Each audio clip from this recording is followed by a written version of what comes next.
अरे good night नहीं रे भाई, गुड इवनिंग बोलो। Good evening, good evening, welcome back. Good night जो है वो अलविदा करते टाइम बोलते हैं दोस्त। आप भले किसी से रात में भी मिल रहे हो ना, 11-12 बजे भी मिल रहे हो, तो भी उसको गुड इवनिंग ही ग्रीट करोगे, ठीक है? या हेलो बोल दो। अगर गुड इवनिंग बोलने में बड़ी तकलीफ हो रही है कि नहीं मैं झूठ बोल रहा हूँ, ये तो शाम नहीं है, ये तो रात है, तो आप हेलो बोल दो। ठीक है, निपटा दो, टाइम का झंझट ही मत पालो। Good evening, good evening, welcome back दोस्तों। डिनर के बाद आप लोगों का स्वागत है एक बहुत इंपॉर्टेंट टॉपिक डिस्कस करने में, जिसमें हम पढ़ने वाले हैं स्टैटिकली इनडिटरमिनेट बीम्स। ये लास्ट लेक्चर है डिफ्लेक्शन ऑफ बीम्स का, जिसमें हम स्टैटिकली इनडिटरमिनेट बीम्स पढ़ेंगे। Okay, good evening, good evening. हो गया आप लोगों का डिनर?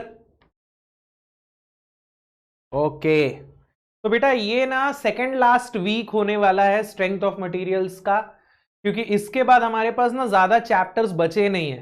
तो नेक्स्ट फ्राइडे एंड सैटरडे, मतलब ये वाला फ्राइडे, आज का फ्राइडे, सैटरडे, संडे, फिर इसके बाद जो नेक्स्ट फ्राइडे आएगा और सैटरडे, फिर उसके बाद स्ट्रेंथ ऑफ मटेरियल खत्म और पूरा का पूरा सिलेबस खत्म। कोई टॉपिक कुछ नहीं छूटने वाला। सारी चीजें हम लोगों ने बहुत शानदार तरीके से कवर की हैं। हम लोगों ने बहुत डीपीपी क्वेश्चंस भी सॉल्व किए। वीकली टेस्ट भी आप लोगों के अच्छे चल रहे होंगे। यस, वीकली टेस्ट आप लोग दे रहे हो ना बराबर टाइम पे? अभी ये क्लास के बाद वीकली टेस्ट दे देना, ठीक है? अरे वाह, आइसक्रीम भी खा ली यार ताजिम ने, बढ़िया यार। यस। चलिए, और हम लोग ना जल्द ही वर्कबुक पे काम स्टार्ट करने वाले हैं। आप लोगों को वर्कबुक भी जल्द ही मिलेगी, आप लोगों को एक्स्ट्रा प्रैक्टिस क्वेश्चंस भी जल्दी मिलेंगे, और आप लोगों का रिवीजन भी स्टार्ट होने वाला है। ओके, तो बिल्कुल टेंशन मत लीजिएगा। चलिए, तो स्टार्ट करें बेटा statically determinate beam, indeterminate beam, sorry. लेकिन उसके पहले एक बार फिर हम थीटा मैक्सिमम और वाई मैक्सिमम के फॉर्मूले देख लें। जितने बार देखेंगे उतना याद होगा, और इस चैप्टर में भी स्टैटिकली इनडिटरमिनेट बीम्स में भी आपको उन फॉर्मूलों को यूज करना ही पड़ेगा। तो एक बार हम लोग वापस से थीटा मैक्सिमम और वाई मैक्सिमम के फॉर्मूले देख लेते हैं, ठीक है? तो cantilever beam width point load at the free and, theta maximum का फॉर्मूला WL²/2EI, वाई मैक्सिमम का फॉर्मूला WL³/3EI। यस, टॉम का रिवीजन करवा दो विश्वजीत सर का। विश्वजीत नहीं है रे, वो विश्वजीत है। विश्वजीत नहीं, विश्वजीत। आपने तो सर को बंगाल का बना दिया। बिल्कुल बिल्कुल, रिवीजन सारे जितने भी आपके सब्जेक्ट्स हो चुके हैं ना, उन सबका रिवीजन होगा, टेंशन मत लो। आप लोगों का इंजीनियरिंग मैकेनिक्स भी तो हो चुका है, इंजीनियरिंग मैकेनिक्स का भी रिवीजन होगा, ठीक है? और इंजीनियरिंग मैकेनिक्स का ना एक टॉपिक हमारा रह गया है, तो वो टॉपिक का मैं एक्स्ट्रा क्लास लेना चाहता हूं। अगर मैं लाइव ले सका तो मैं लाइव लूंगा, वरना मैं आप लोगों को रिकॉर्डिंग प्रोवाइड करवा दूंगा, ठीक है? चलिए, यूडीएल लग रहा है, थीटा मैक्स की का वैल्यू क्या हो जाएगा? WL³/6EI, वाई मैक्सिमम हो जाएगा WL⁴/8EI। फिर यूवीएल लग रहा है। अच्छा, पराक्रम बैच सी का होगा बेटा इंजीनियरिंग मैकेनिक्स, जिनका नहीं हुआ है उनका होगा, ठीक है? बैच ए और बी का हो चुका है तो उनका रिवीजन होगा, सी का नहीं हुआ है तो सी का आगे जाके होगा। तो यूवीएल लग रहा है, तो थीटा मैक्सिमम की वैल्यू क्या हो जाएगी? WL³/24EI, Y maximum WL⁴/30EI। तो ये हो गए फर्स्ट पेज के फॉर्मूले। सेकंड पेज पे आ जाते हैं। कपल लग रहा है कैंटिलीवर बीम में, theta maximum ML/EI, y maximum ML²/2EI। तो ये चार हो गए कैंटिलीवर के केसेस। इसके बाद simply supported beam subjected to point load at the centre, theta maximum WL³ by 16 EI, y maximum WL to the power, sorry ये WL² है, और ये हो जाएगा WL³ बाय 48 EI। इसके बाद last case, simply supported beam subjected to UDL, theta maximum WL³ by 24 EI and y maximum 5 WL to the power 4 by 384 EI। तो ये हमारे फॉर्मूले हैं जिन्हें हमें याद रखना है। लिख लिख के याद करोगे जल्दी याद हो जाएगा। किसी टाइप के आप शॉर्ट ट्रिक्स के चक्कर में मत पड़ना। आपको ऐसे बहुत ट्रिक्स मिलेंगे कि ये वैल्यू इसमें इतना मल्टीप्लाई करने पे ये आ जाता है, उसमें उतना मल्टीप्लाई करने पे वो आ जाता है। वो शॉर्ट ट्रिक याद करने में ही अपने आप में है ना दिमाग खराब हो जाता है। मतलब जितना एफर्ट आप शॉर्ट ट्रिक याद करने में लगाओगे उतना एफर्ट आप सीधे इसको याद करने में ही लगा लो ना। आप इनके ऊपर दो तीन तीन क्वेश्चंस कर लोगे ना, ऐसे ही याद हो जाता है। बशर्ते कि जब भी आप कोई क्वेश्चन बनाओ ना, उसमें जो भी फॉर्मूले यूज हो रहे हो उन फॉर्मूलों को लिखा करो। ये नहीं कि सीधे वैल्यू कैलकुलेटर में पुट कर दी। आप लिख लिख के सवाल सॉल्व किया करो। जितना आप लिखोगे ना, आपकी एक तो क्लैरिटी भी उतनी बढ़ेगी और दूसरा आप लोगों को ये सारे फॉर्मूले भी याद होते जाएंगे। इसीलिए आपको ना लिख लिख के हमेशा प्रैक्टिस करनी चाहिए। आप सारे स्टेप्स लिखा करो, सारे स्टेप्स। ऐसे स्टेप्स को आप ना ओमिट भी मत किया करो। ओके, चलिए तो अब हम आते हैं स्टैटिकली इनडिटरमिनेट बीम्स पे। अब स्टैटिकली इनडिटरमिनेट बीम्स का मतलब क्या है? स्टैटिकली इनडिटरमिनेट बीम्स वो बीम्स हैं जिनमें नंबर ऑफ अननोन्स जो हैं इक्विलिब्रियम इक्वेशन से ज्यादा हैं। फॉर एग्जाम्पल, अगर हमारे पास एक कैंटिलीवर बीम है, अगर हमारे पास एक कैंटिलीवर बीम है जिसके एक एंड पे यानी कि इस फ्री एंड पे भी मैं रोलर लगा दूं, ठीक है, और अब मैं इसके ऊपर कुछ लोड लगाऊं, जैसे मान लीजिए यूडीएल लग गया,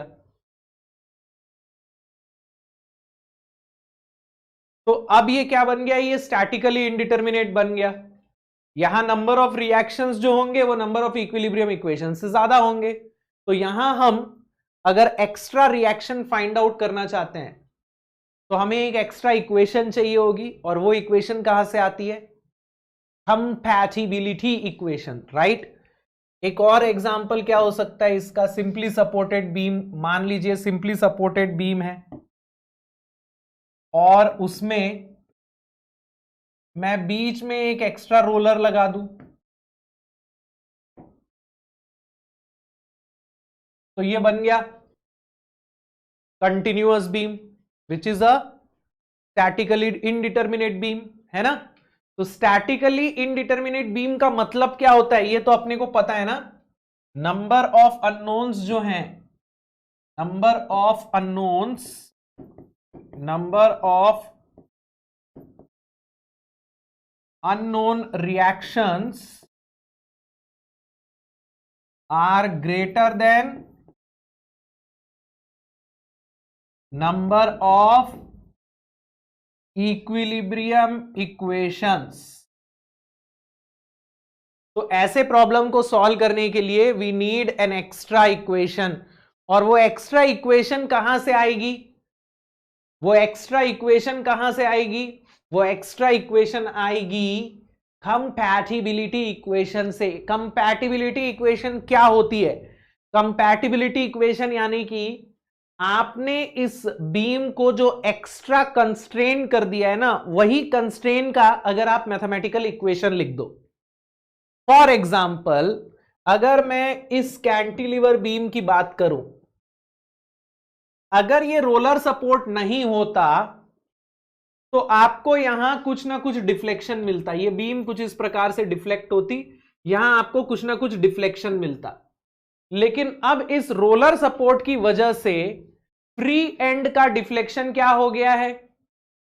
अब इस रोलर सपोर्ट की वजह से फ्री एंड का डिफ्लेक्शन क्या हो गया है? 0 हो गया है। Yes, very good very good. तो आपने इसके डिफॉर्मेशन को किसी प्रकार से कंस्ट्रेन किया हुआ है, तो वो कंस्ट्रेन क्या है, उस कंस्ट्रेन की इक्वेशन। Yes, very good. तो यहां पे डिफ्लेक्शन को अगर मैं 0 कर दूं तो मुझे कंपैटिबिलिटी इक्वेशन मिल जाएगी। उसी प्रकार अगर मैं सिंपली सपोर्टेड बीम की बात करूं, अगर यहां रोलर नहीं होता तो ये एक सिंपली सपोर्टेड बीम होता जो कुछ इस तरीके से बेंड होता, कुछ इस तरीके से डिफ्लेक्ट होता, यहां आपको कुछ ना कुछ डिफ्लेक्शन मिल रहा होता। लेकिन अब इस एक्स्ट्रा रोलर की वजह से वो डिफ्लेक्शन क्या हो चुका है, 0 हो चुका है। तो ये भी क्या बन चुका है, एक स्टैटिकली इनडिटर्मिनेट बीम बन चुका है। तो बेटा अब हम क्या करने वाले हैं, हम अलग अलग केसेस देखने वाले हैं स्टैटिकली इनडिटर्मिनेट बीम्स के। उनमें हम कंपैटिबिलिटी इक्वेशन लिखेंगे जो कि डिफ्लेक्शन की ही इक्वेशन है, और फिर हम ये एक्स्ट्रा रिएक्शंस कैलकुलेट करेंगे। ठीक है मेरे भाई आशीष नायक, एक बार आप रिफ्रेश मार लो। ठीक है, अपने ब्राउजर को या ऐप को रिफ्रेश मार लो, आपको सब दिखने लगेगा। चलिए, तो सबसे पहला सवाल हमारे सामने स्टैटिकली इंडिटरमिनेट केस का ये रहा। For the beam shown in figure, find the reaction at the end A, assume flexural rigidity of the beam to be EI। एक प्रॉप्ड कैंटिलीवर बीम है, cantilever beam with a roller support, एक extra roller support, और हमें इस extra roller support का extra reaction calculate करने के लिए बोला जा रहा है। हमें पूरे रिएक्शंस निकालने की जरूरत नहीं है भाई। क्या करोगे पूरे रिएक्शन निकाल के? आपको अगर इस बीम में किसी भी क्रॉस सेक्शन में शियर फोर्स या बेंडिंग मोमेंट चाहिए, स्ट्रेसेस निकालने के लिए आपको वही चाहिए होता है ना। तो आपको किसी भी क्रॉस सेक्शन में अगर स्ट्रेस निकालना है और शियर फोर्स और बेंडिंग मोमेंट डायग्राम बनाना है, तो आपको किसी एक तरफ का रिएक्शन पता होना चाहिए ना। दोनों तरफ से थोड़ी कैलकुलेट करना है, किसी एक तरफ से कैलकुलेट करोगे ना शियर फोर्स या बेंडिंग मोमेंट। तो अगर मुझे यहां का रिएक्शन मिल जाए तो भी तो मेरा काम बन जाएगा। तो मेरे को दोनों तरफ के रिएक्शंस चाहिए क्या? नहीं चाहिए, आप सिर्फ यहां का रिएक्शन निकाल लो। अब यहां का रिएक्शन निकालने के लिए मैं क्या करूंगा दोस्त, मैं इस ए पॉइंट के रोलर सपोर्ट को हटा देता हूं। तो आप क्या कीजिए, इस कैंटिलीवर बीम को ड्रॉ कर लीजिए विदाउट दिस रोलर सपोर्ट। आप बस इस रोलर सपोर्ट को आइसोलेट कीजिए, बाकी के बीम को वैसे का वैसा रहने दीजिए, बस उस रोलर सपोर्ट को आइसोलेट कीजिए। तो अगर मैं रोलर सपोर्ट को हटाता हूं तो यहां मुझे कुछ रिएक्शन देखने को मिलेगा, normal to the surface of the support, कुछ इस प्रकार से मुझे रिएक्शन देखने को मिलेगा ना। इस रिएक्शन को मैं नाम दे देता हूं RA। इस रिएक्शन को क्या नाम दूं? RA। तो अब हमें इस RA की वैल्यू निकालनी है। RA की वैल्यू निकालने के लिए हम क्या कंपैटिबिलिटी इक्वेशन बनाने वाले हैं दोस्त? जल्दी से मुझे बता दो यार, कंपैटिबिलिटी इक्वेशन क्या बनने वाली है?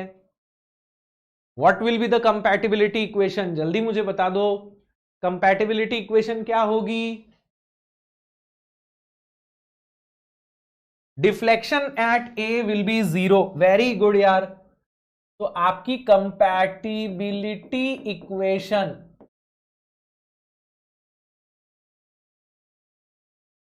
बनने वाली है y at a equal to 0। ठीक है, अब ए पॉइंट पे जो डिफ्लेक्शन आएगा वो W की वजह से भी आएगा और RA की वजह से भी आएगा ना बेटा। आपको ए पॉइंट पे जो डिफ्लेक्शन मिलेगा वो W की वजह से भी आएगा और RA की वजह से भी आएगा, क्योंकि यहां दोनों फोर्सेस लग रहे हैं ना। तो आपको यहां YA जो है वो W की वजह से भी मिल रहा है, RA की वजह से भी मिल रहा है। W एक UDL है, RA एक पॉइंट लोड है। तो अगर मैं RA की वजह से कैलकुलेट करूं तो अपवर्ड आएगा, W की वजह से डाउनवर्ड आएगा। किसी एक को पॉजिटिव ले लीजिए, दूसरे को नेगेटिव ले लीजिए। चलिए हम सॉरी, चलिए हम RA की वजह से जो डिफ्लेक्शन होने वाला है ना उसको पॉजिटिव ले लेते हैं, और W की वजह से जो होने वाला है उसको नेगेटिव ले लेते हैं। तो RA की वजह से जो डिफ्लेक्शन होगा उसका फॉर्मूला क्या बनेगा? RaL³ बाय 3EI बनेगा। मैंने इसको पॉजिटिव ले लिया है, तो W की वजह से जो डिफ्लेक्शन आएगा उसको मैं नेगेटिव लूंगा, तो ये हो जाएगा -WL⁴ by 8EI equal to 0। तो ये हो जाएगा RaL³ by 3EI equals to WL⁴ by 8EI। EI cancel, L³ और L³ कैंसल, तो RA कितना आ जाएगा 3WL बाय 8। कितना आ रहा है 3WL बाय 8।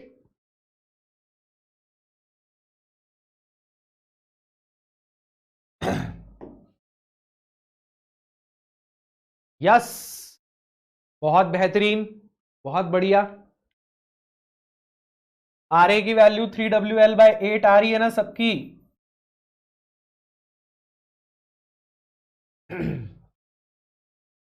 चलिए, बहुत सही। तो क्लियर हुआ हम स्टैटिकली इंडिटरमिनेट बीम्स को कैसे सॉल्व करने वाले हैं। हमें जिस सपोर्ट का रिएक्शन कैलकुलेट करना है ना, उस सपोर्ट को हम हटाएंगे, ठीक है। और फिर हम कंपैटिबिलिटी इक्वेशन लिखेंगे, वहां से हम वैल्यूज पुट करके रिएक्शन निकाल लेंगे। तो ये हो गया आपका पहला सवाल। आगे बढ़े, दूसरे सवालों में चलें। चलिए अगले सवाल में चलते हैं। अगला सवाल जो है बहुत बढ़िया सवाल है, बेहतरीन सवाल है। ध्यान से देखिए इस सवाल को। इस बार हमने क्या किया है, रोलर सपोर्ट हटा के उसकी जगह एक स्प्रिंग लगा दिया। For the beam shown in figure, find the force developed in the spring. Assume flexural rigidity of the beam equals to EI and stiffness of the beam to be 2EI, spring to be 2EI by L³। तो ध्यान से देखिए, इस सवाल में हमने roller support की जगह एक स्प्रिंग लगा दिया है और हमें पूछा जा रहा है कि स्प्रिंग में कितना फोर्स डेवलप होगा। मतलब कुल मिला के सवाल वही है, सवाल वही है, बस रोलर सपोर्ट की जगह स्प्रिंग का सपोर्ट आ चुका है। तो आपका जो प्रोसीजर है वो वही रहेगा।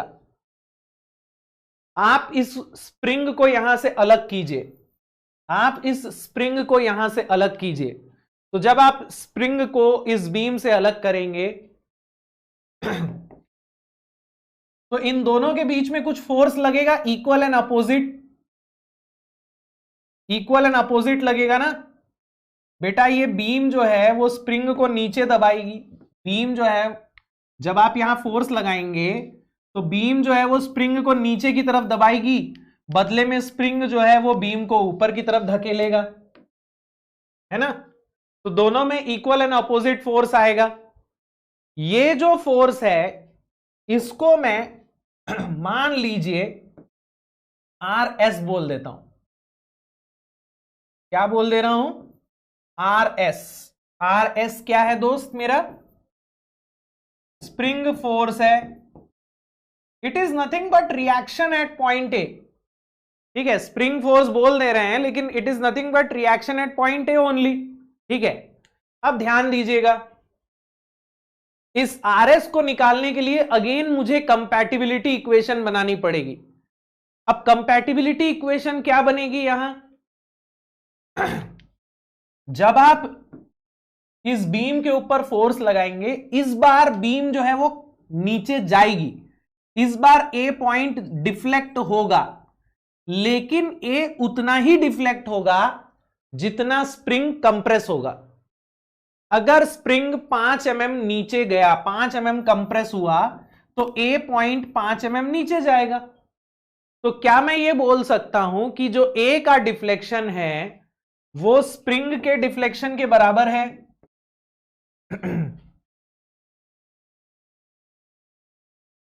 क्या मैं बोल सकता हूं कि ए का जो डिफ्लेक्शन है वो स्प्रिंग के डेल्टा के बराबर है।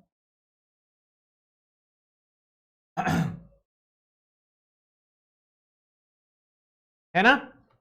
जितना स्प्रिंग कंप्रेस होगा ए उतना ही नीचे जा सकता है। अब ए में जो डिफ्लेक्शन आ रहा है यानी वाई ए आ रहा है वो डब्ल्यू और आर ए आर एस दोनों की वजह से आ रहा है क्या? जो वाई ए आ रहा है वो डब्ल्यू और आर एस दोनों की वजह से आ रहा है क्या? दोनों की वजह से आ रहा है ना? अब ध्यान दीजिएगा, यहां मैं डाउनवर्ड डिफ्लेक्शन को पॉजिटिव मान लेता हूं, अपवर्ड नेगेटिव हो जाएगा। तो W जो है उसकी वजह से A पॉइंट नीचे जाएगा, तो ये हो जाएगा WL³/3EI माइनस RS की वजह से ये ऊपर जाएगा, तो ये हो जाएगा RSL³/3EI। ध्यान दीजिएगा, मैंने डाउनवर्ड को पॉजिटिव माना है, अपवर्ड को नेगेटिव माना है। तो उस हिसाब से स्प्रिंग का डिफ्लेक्शन पॉजिटिव होना चाहिए कि नेगेटिव होना चाहिए? स्प्रिंग किधर जाएगी बेटा? स्प्रिंग नीचे कंप्रेस होगी, ऊपर कंप्रेस होगी। स्प्रिंग का डिफ्लेक्शन नेगेटिव लोगे पॉजिटिव लोगे? पॉजिटिव लेंगे। मैंने डाउनवर्ड को पॉजिटिव लिया है ना, और स्प्रिंग तो नीचे ही जाएगा। क्या मैं स्प्रिंग के डिफ्लेक्शन को RS/K लिख सकता हूं? क्या मैं स्प्रिंग के डिफ्लेक्शन को RS/K लिख सकता हूं? Force upon stiffness, force upon stiffness लिख सकता हूं। तो मेरे भाई this is the deflection of spring which is downward. तो देखिए, downward positive, upward negative, downward positive. अगर आप अपवर्ड को पॉजिटिव ले रहे हो तो फिर ये भी नेगेटिव होगा और ये भी नेगेटिव होगा। बात समझ में आई क्या? चलिए अब ध्यान दीजिएगा, इसको मैं ऐसा लिख देता हूं, WL³/3EI equal to RSL³/3EI plus RSL³/2EI। ये कहां से आ गया सर? अरे K की वैल्यू हमें दी हुई है ना भाई, 2EI/L³। K दिया हुआ है ना यहां, K इज 2EI/L³। तो मैंने K की वैल्यू रख दी 2EI/L³। ठीक है, तो ये कितना बन जाएगा दोस्त? This will become WL³/3EI equal to 5/6 RSL³/EI ना। 1/3 + 1/2 5/6 होता है। तो यहां EI L³ कैंसल हो जाएगा, तो यहां से RS कितना आ जाएगा भाई? EI L³ कैंसल, ये हो जाएगा 2, तो 2/5 हो जाएगा क्या? RS 2W/5।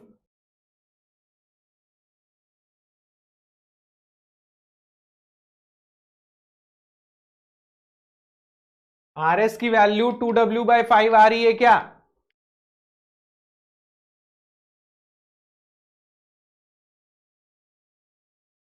वेरी गुड यार, 0.4 times of W, 0.4 times of W आ रही है ना। Spring force is 40% of W। इस W का कितना आ रहा है स्प्रिंग फोर्स? 40%। क्लियर है क्या?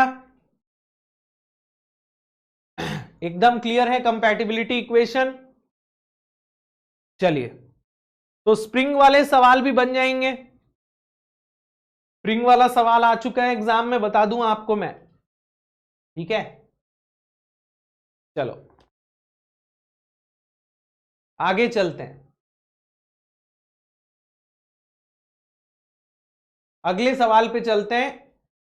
अगला सवाल भी स्प्रिंग वाला है, इस बार आप लोग खुद से बनाइए, देखते हैं। For the beam shown in figure find the force developed in the spring, assume flexural rigidity to be EI and stiffness of the spring to be 6EI/L³। तो चलिए इस सवाल को सॉल्व कीजिए।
क्या करना है, वापस से वही करना है आपको। इस स्प्रिंग को जुदा कर देना है इस बीम से।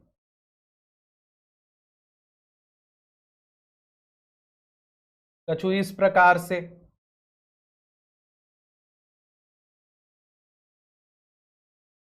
तो इसको भी मैं आर एस बोल देता हूं। तो यहां कंपैटिबिलिटी इक्वेशन वही बनेगी, y A will be equal to y of spring.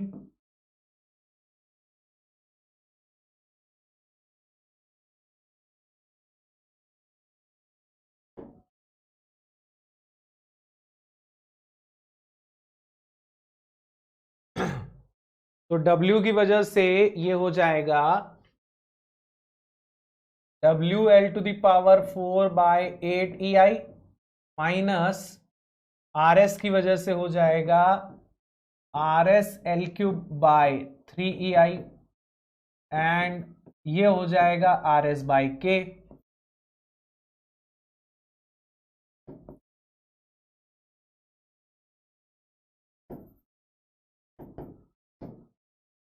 K की वैल्यू कितनी दी है, 6EI/L³ दी हुई है।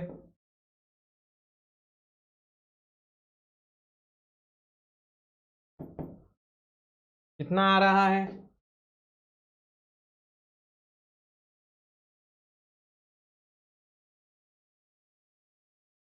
WL/4 आ रहा है क्या?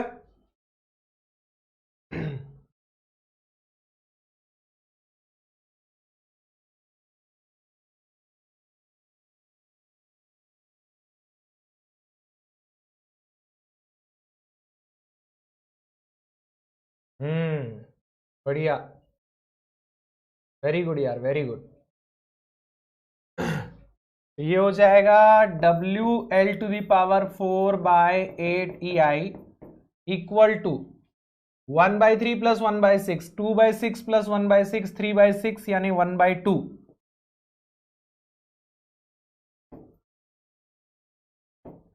तो RS will be equal to WL/4।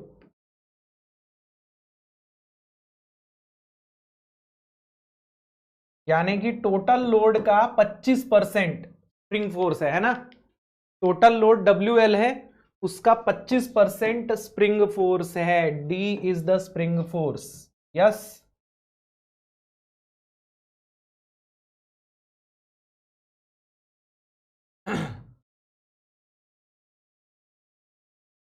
तो सबसे बन गया होगा ये वाला भी। चलिए, तो स्प्रिंग वाले सवाल बन जाएंगे मेरे ख्याल से। एक मैंने आप लोगों को डीपीपी में भी दिया है। चलिए, बहुत बढ़िया। अगले सवाल पे चलते हैं। अब ये अगला सवाल जो है ना, बहुत ही इंटरेस्टिंग सवाल है बेटा, बहुत इंटरेस्टिंग सवाल है। इसको ध्यान से पढ़िएगा, बहुत इंटरेस्टिंग सवाल है। For the linear elastic beam shown in figure flexural rigidity EI is 781250 kilonewton meter square. When W is 10 kilonewton per meter, the vertical reaction at A is 50 kilonewton. When W is 10 kilonewton per meter, vertical reaction at A is 50 kilonewton. The value of RA for W equals to 100 kilonewton per meter is.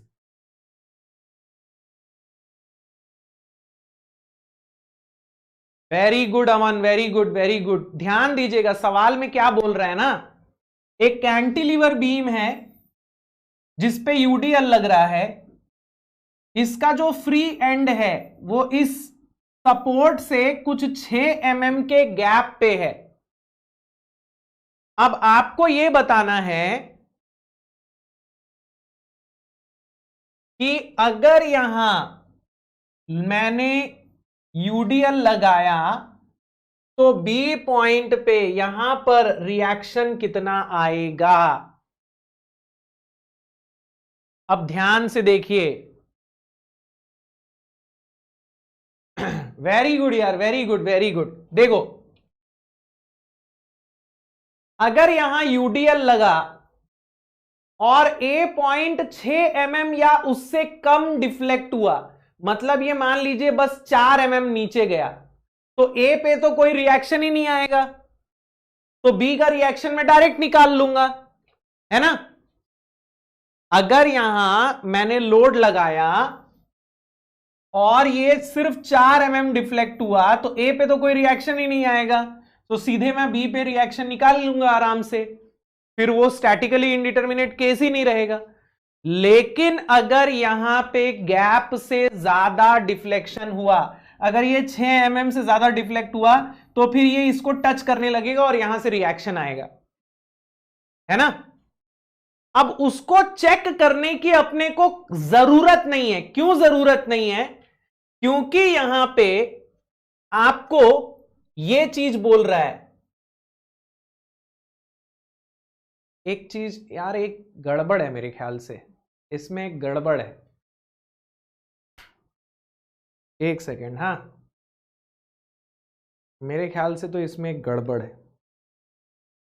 WL⁴/8781250.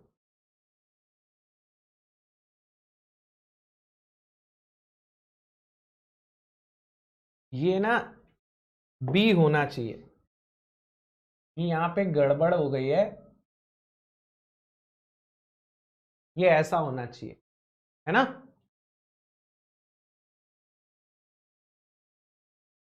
बाकी ना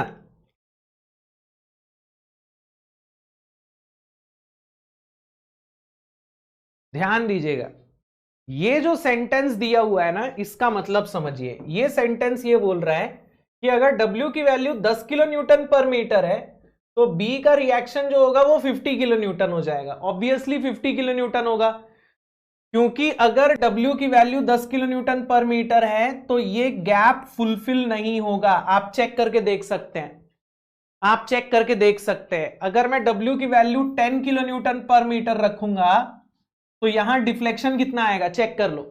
अगर W की value में 10 kilo newton per metre रखूंगा तो यहां deflection कितना आएगा, चेक करो जल्दी से, मुझे बताओ कितना आएगा. WL⁴/8EI का फॉर्मूला लगा दो बेटा. W किलो न्यूटन में ही रहने देना, W किलो न्यूटन में ही रहने देना, क्योंकि EI kilo newton metre square में दिया है. तो आपको डिफ्लेक्शन कितना मिल रहा है, 1 mm दिया, मिल रहा है ना, 1 mm मिल रहा है. तो मेरे भाई अगर आप W की value 10 kilo newton per metre रखोगे ना तो यहां डिफ्लेक्शन मात्र 1 mm आएगा, यानी कि आपको सिर्फ यहां रिएक्शन मिलेगा. तो अब मुझे चेक करना है कि जब W 100 kilo newton per metre बनेगा, जब W 100 kilo newton per metre बनेगा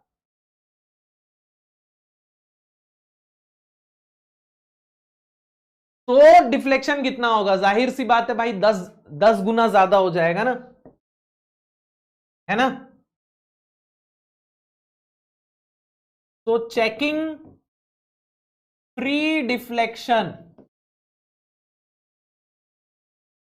at A, अभी हम सिर्फ चेक कर रहे हैं, तो YA will be equal to WL to the power 4 by 8EI, ये हो जाएगा 100 into 5 to the power 4 by 8 into 781250, ये आ रहा है कितना 10 mm, which is greater than कितना 6 mm, है ना।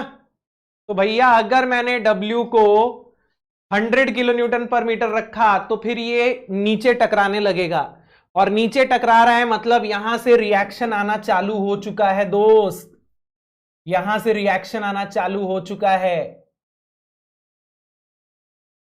तो अब मैं ये जान चुका हूं कि यहां रिएक्शन आ रहा है, तो अगर यहां रिएक्शन आ रहा है तो पहले मुझे ये रिएक्शन निकालना पड़ेगा, तभी मैं आरबी निकाल पाऊंगा, वरना नहीं निकाल पाऊंगा। और ये रिएक्शन निकालने के लिए मुझे कंपैटिबिलिटी इक्वेशन बनानी है, और कंपैटिबिलिटी इक्वेशन क्या बनेगी, YA will be equal to 6 mm, yes, YA will be equal to 6 mm। अरे हाँ ना यार भाई, यहां पे 6 mm का ही गैप है, तो YA मैक्सिमम 6 mm ही हो सकता है, उससे ज्यादा हो ही नहीं सकता, यस। और देखिए ये डाउनवर्ड होगा, ठीक है, ये सॉरी ये 100 है, यहां मैं बार बार 10 लिख दिया हूं, ठीक है। अब ध्यान दीजिएगा, YA will be equal to how much, इसकी वजह से W की वजह से ये हो जाएगा WL to the power 4 by 8EI, और इसकी वजह से हो जाएगा माइनस RAL³ बाय 3EI, है ना। और ये हम ऑलरेडी निकाल चुके हैं ना, ये हम ऑलरेडी निकाल चुके हैं, 10 mm हम निकाल चुके हैं ना भाई, ये हम लोग ऑलरेडी निकाल चुके हैं 10 mm।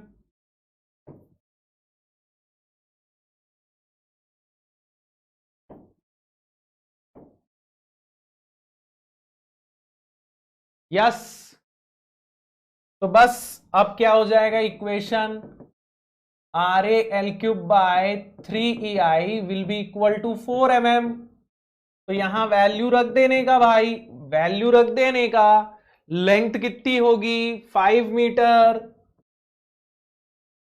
EI की वैल्यू कितनी हो जाएगी 781250, लेकिन एक चीज का ध्यान रखना, ये मीटर में रख दिया है आपने, यहां आप सारी चीजें ऐसे रखोगे तो मीटर में वैल्यू आएगी, तो इसको mm में कन्वर्ट करने के लिए मैं इंटू 10 टू द पावर -3 कर देता हूं, है ना। मैंने यहां पे सारी चीजें मीटर में रखी हैं, तो मेरे को डिफ्लेक्शन मीटर में मिल रहा है, लेकिन राइट साइड मैंने mm में वैल्यू रखी है, तो मैं इसको 10 टू द पावर -3 कर दे रहा हूं। तो यहां से I will get the value of RA, कितना आ रहा है, ये 10 into 10 to the power -3 metre आ रहा था, यानी कि 10 mm। RA कितना आ रहा है,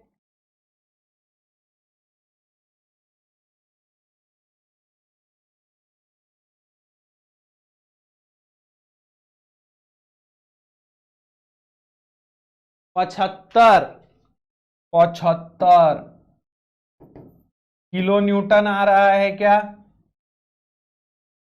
75 किलो न्यूटन आ रहा है, 75 किलो न्यूटन आ रहा है, वेरी गुड। अब RA की वैल्यू आप निकाल चुके हो, लेकिन आपको RA नहीं निकालना है, क्वेश्चन में आपको RA नहीं निकालना है मेरे भाई, आपको क्वेश्चन में RB पूछा है ना। क्वेश्चन में आपको RA नहीं निकालना है, आपको RB निकालना है, आपको RB पूछा गया है। तो कई लोग एक्साइटेड होके ना 75 आंसर मार के आ जाएंगे अगर ये एग्जाम में आया तो भैया यहां आपको इक्वेशन ऐसी मिलेगी, RB plus 75 equal to 100 into 5, तो RB आपको मिलने वाला है 425 kilo newton. Reaction at B 425 kilo newton है कि नहीं? अरे मेरे भाई यहां -3 होगा यार, आप मीटर को mm में कन्वर्ट कर रहे हो, ठीक है। अच्छा सॉरी, ये 10 टू द पावर 3 होगा, सॉरी सॉरी सॉरी, आप ही सही हो। हाँ,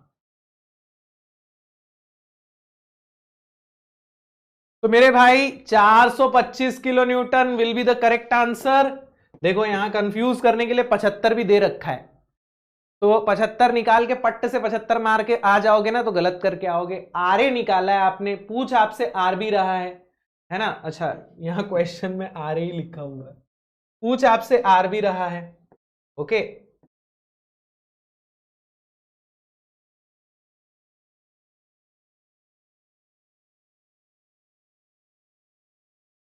ठीक है, 425 kilo Newton answer.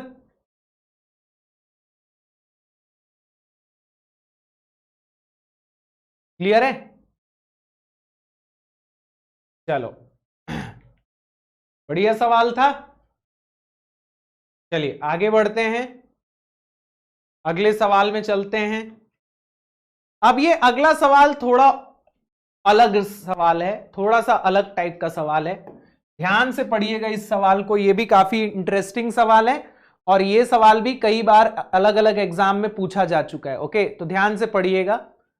2 cantilever beams of flexural rigidity 10 to the power 4 kilo newton per metre square are connected together by a rigid roller. 2 cantilever beam है, ठीक है, ए बी और सी डी, जिनको एक रिजिड रोलर के through हमने connect किया हुआ है, दोनों के बीच में एक रोलर लगा हुआ है। डिफ्लेक्शन एट बी इज, आपको बी पॉइंट का डिफ्लेक्शन निकालना है। अब देखिए हमारे पास जो फॉर्मूले हैं वो कैंटिलीवर बीम के हैं और यहां पे कुछ अलग टाइप का सिस्टम बना हुआ है, एक कैंटिलीवर दूसरा कैंटिलीवर, दोनों के बीच में रोलर। तो पहले तो आपको इसको एक सिंपल कैंटिलीवर में कन्वर्ट करना पड़ेगा। मतलब आप क्या कीजिए, ए बी और सी डी को अलग कर दीजिए। चलिए अलग कर दीजिए, एक डायग्राम बनाइए जिसमें ए बी अलग और सी डी अलग रहे, ठीक है। अभी दोनों एक दूसरे से जुड़े हुए हैं एक रोलर के थ्रू, तो आप अगर इनको अलग अलग करेंगे तो क्या होगा, ध्यान से देखिए। यहां आपको जो रोलर दिया हुआ है उसकी वजह से इन दोनों के ऊपर एक फोर्स डेवलप होगा क्या? जब मैं यहां यूडीएल अप्लाई करूंगा तो ये रोलर जो है इन दोनों से जुड़ा हुआ है, ये इसको नीचे की तरफ दबाएगा, बदले में ये इसको ऊपर की तरफ पुश करेगा, यानी कि सी पॉइंट पे एक डाउनवर्ड फोर्स आएगा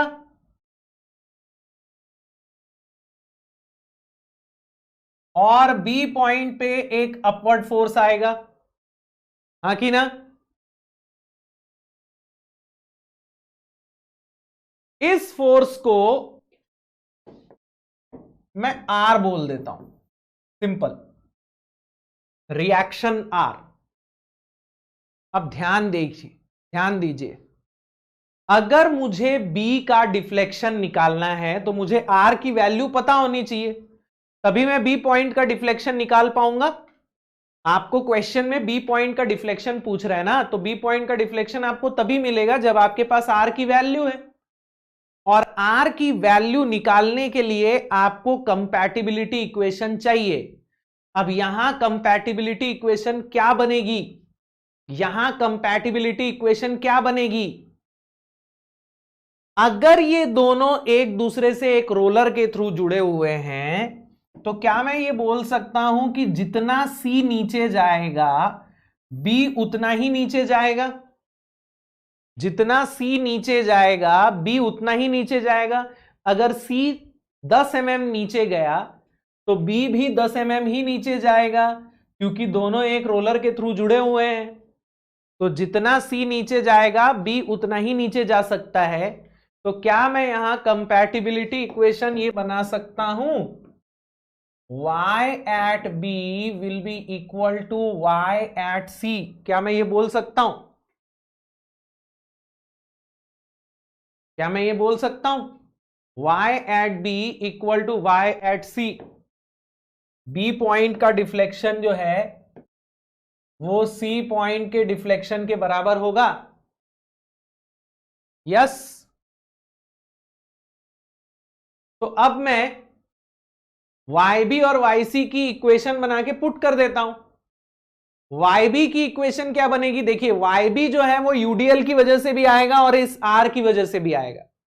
ठीक है, दोनों बीम के लिए EI की वैल्यू सेम दी हुई है, तो आपको यहां EI की वैल्यू रखने की जरूरत भी नहीं पड़ेगी, EI कैंसल हो जाना है।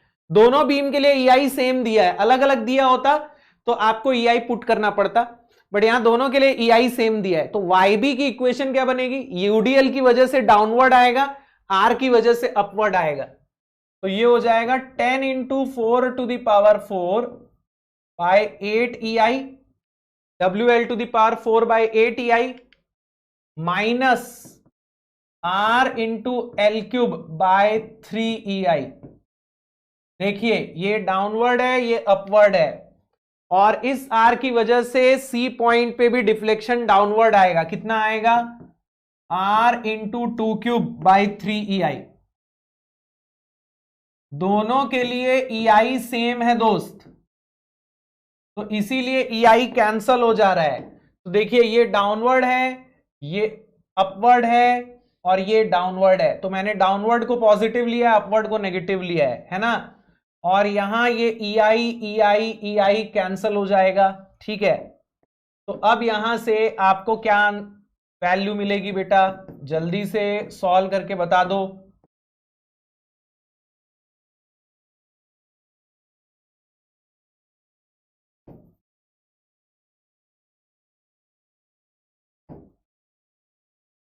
R की वैल्यू क्या मिल रही है, जल्दी से बता दो सॉल्व करके।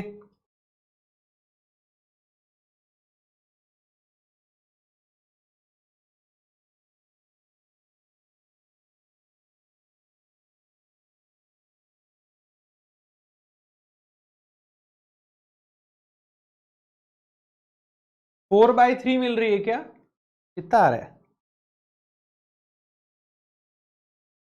है? अच्छा सॉरी, 13.33 मिल रही है क्या? मुझे पता नहीं क्यों 13.33 मिल रही है।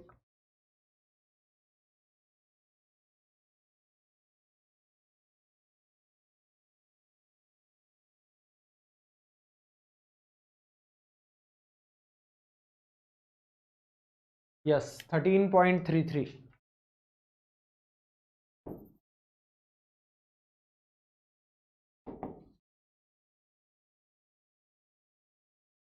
तो अब भैया आप बी पॉइंट का डिफ्लेक्शन निकाल सकते हो, है ना। अब आप बी पॉइंट का डिफ्लेक्शन निकाल सकते हो। अब बी पॉइंट का डिफ्लेक्शन निकालना है तो या तो आप इस इक्वेशन में वैल्यू रख दो, या तो आप इस इक्वेशन में वैल्यू रख दो, है ना। आपके पास चॉइस है, आप या तो लेफ्ट हैंड साइड इक्वेशन में वैल्यू रख दो, या तो right hand side. Obviously right hand side में रखना समझदारी होगी। तो YB will be equal to YC which will be equal to how much, R into 2 cube, यानी 13.33 into 2 cube divided by 3 EI। EI की वैल्यू कितनी है, kilo newton per metre square में दी हुई है, 10 to the power 4। तो YB कितना आ जा रहा है,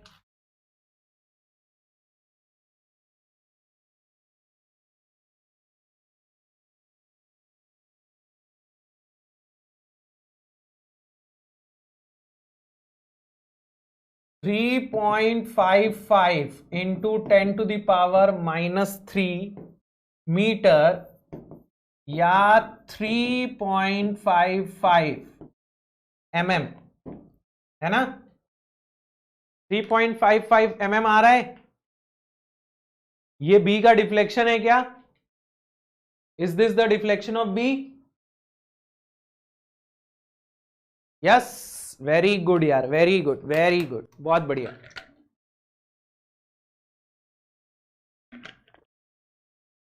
अब मैं आपको ना कुछ बहुत इंटरेस्टिंग चीज बताने वाला हूं, ध्यान से सुनिएगा। अगर मैं इन दोनों का इलास्टिक कर्व बनाऊंगा ना, तो मेरे को कुछ इस प्रकार का इलास्टिक कर्व देखने को मिलेगा।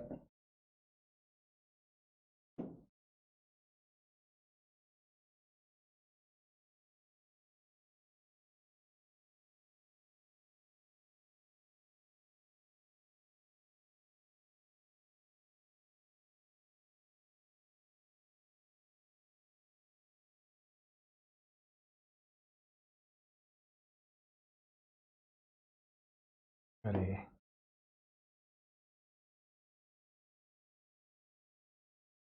कुछ इस प्रकार का इलास्टिक कर्व देखने को मिलेगा, ठीक है। यहां पर YB जो होगा वो तो YC के बराबर होगा, लेकिन थीटा बी थीटा सी के बराबर होगा ये जरूरी नहीं है। Very important thing to understand. YB जो है वो तो YC के बराबर होगा, लेकिन दोनों का स्लोप बराबर होगा ये बिल्कुल जरूरी नहीं है। आप यहां देख सकते हैं डायग्राम में, इसका स्लोप यहां अलग है और इसका स्लोप यहां पर अलग आ रहा है। दोनों का मैग्नीट्यूड तो हो सकता है किसी सवाल में बराबर आ भी जाए, बट दोनों का नेचर तो अलग ही होगा।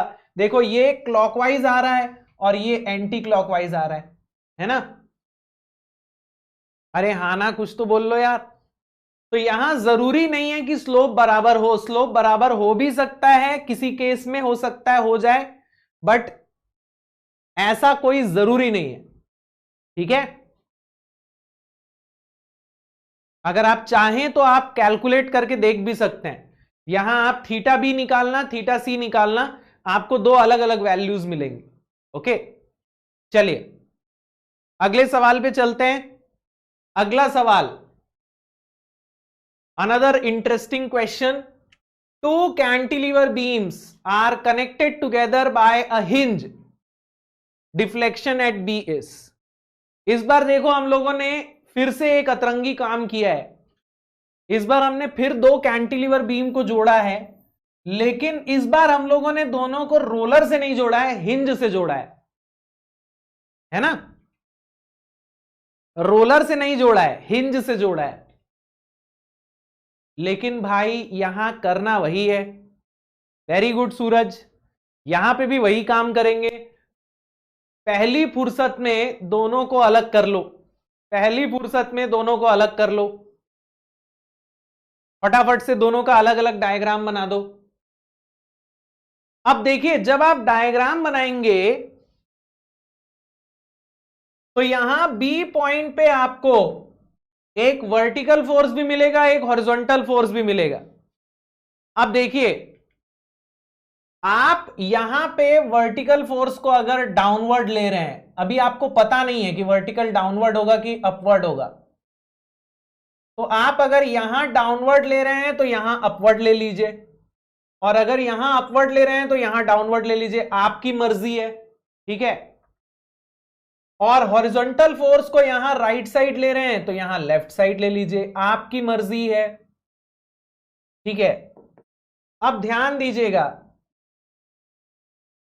आपको यहां हॉरिजॉन्टल फोर्स कंसीडर करने की जरूरत ही नहीं पड़ेगी, क्योंकि हॉरिजॉन्टल फोर्स से कोई बेंडिंग नहीं होगी, हॉरिजॉन्टल फोर्स से कोई बेंडिंग नहीं होगी। So no need to consider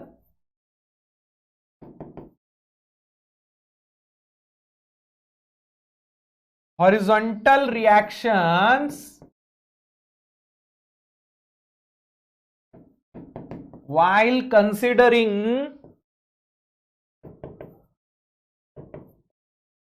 while calculating बोलना चाहिए, while कैलकुलेटिंग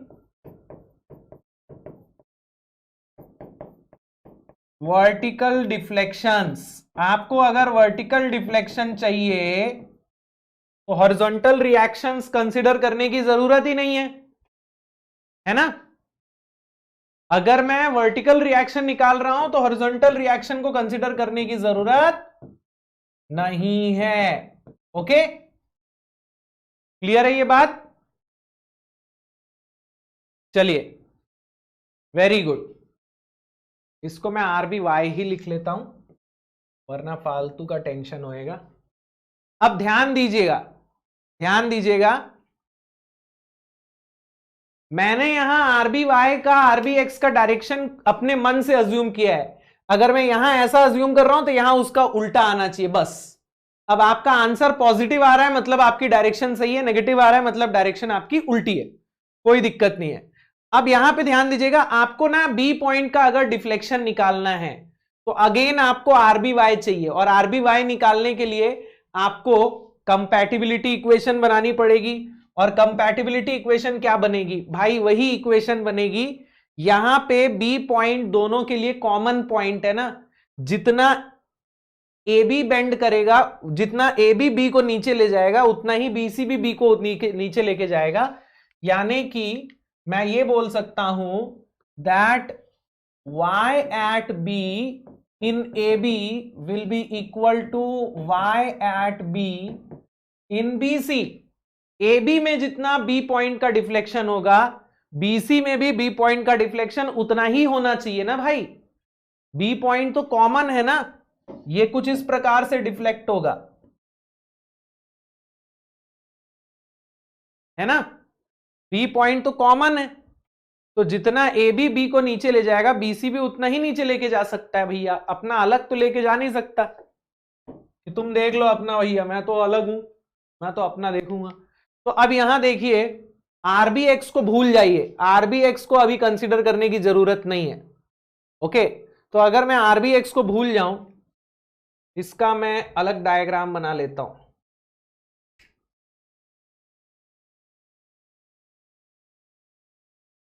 अगर मैं अब आरबी एक्स को भूल जाऊं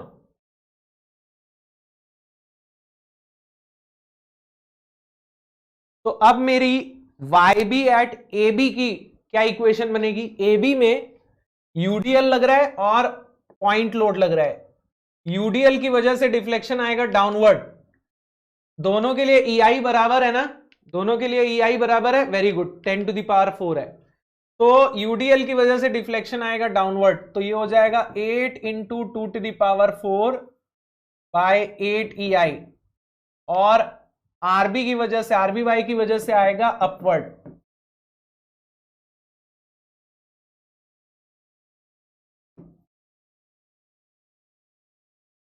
अब यहां यूवीएल की वजह से और आरबीवाई की वजह से, दोनों की वजह से डाउनवर्ड ही आएगा। तो यूवीएल की वजह से आ जाएगा 12 into 2 to the power 4 divided by 30 EI।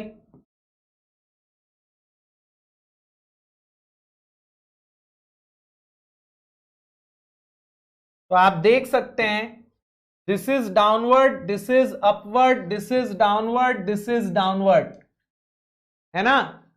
तो आप साइन कन्वेंशन में अगर कंफ्यूज हो रहे हैं ना, तो इस प्रकार से एरो बना लिया करो, ठीक है। अब EI EI EI EI cancel हो जाएगा, ये हो जाएगा 8 into 2 to the power 4 by 8 minus 12 into 2 to the power 4 by 30 equals to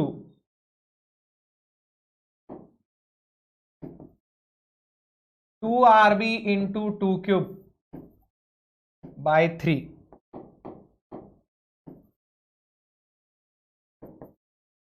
यहां से आरबी की वैल्यू क्या आ रही है बता देना दोस्त मुझे।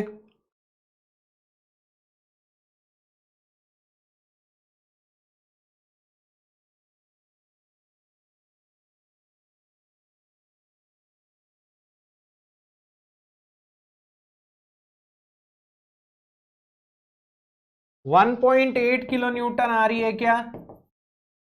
मेरा 1.8 किलो न्यूटन आ रहा है, किसी और का आ रहा है 1.8 किलो न्यूटन?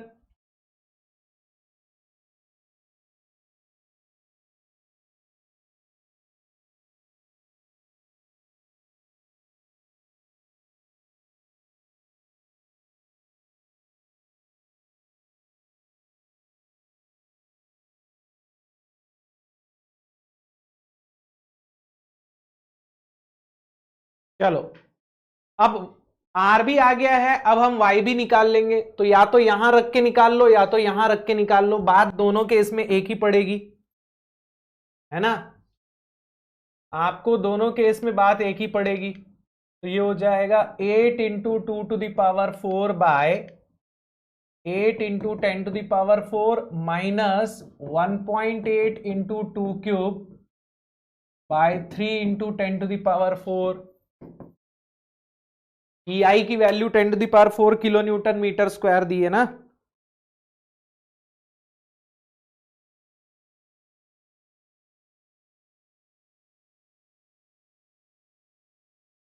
तो ये आ रहा है 1.12 into 10 to the power-3 metre, यानी कि 1.12 mm। इतना आ रहा है क्या?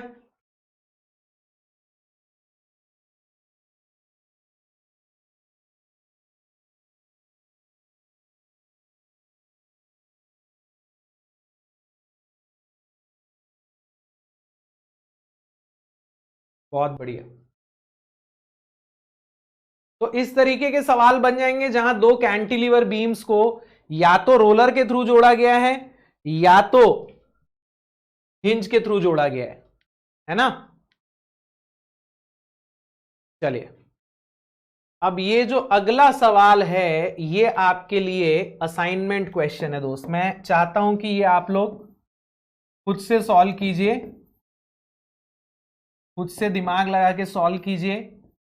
कल की क्लास में सबसे पहले हम इसको सॉल्व करेंगे, इसका आंसर निकालेंगे, उसके बाद आगे बढ़ेंगे। बट उससे पहले मैं चाहता हूं आप खुद से अपना दिमाग लगा के इसको सॉल्व कीजिए। ओके, चलिए, तो आज की क्लास यहीं खत्म होती है दोस्त। ओके, स्टैटिकली इंडिटरमिनेट बीम्स में बस इतना ही। बाकी मैंने डीपीपी में और भी क्वेश्चन दिए हैं, तो डीपीपी के क्वेश्चंस बना लीजिएगा। इसके बाद कल हम लोग पढ़ेंगे एनर्जी मेथड्स। उसमें मैं आपको एक और मेथड बताऊंगा डिफ्लेक्शन कैलकुलेट करने का, which is known as strain energy method या कास्टिग्लियानो थ्योरम। ओके,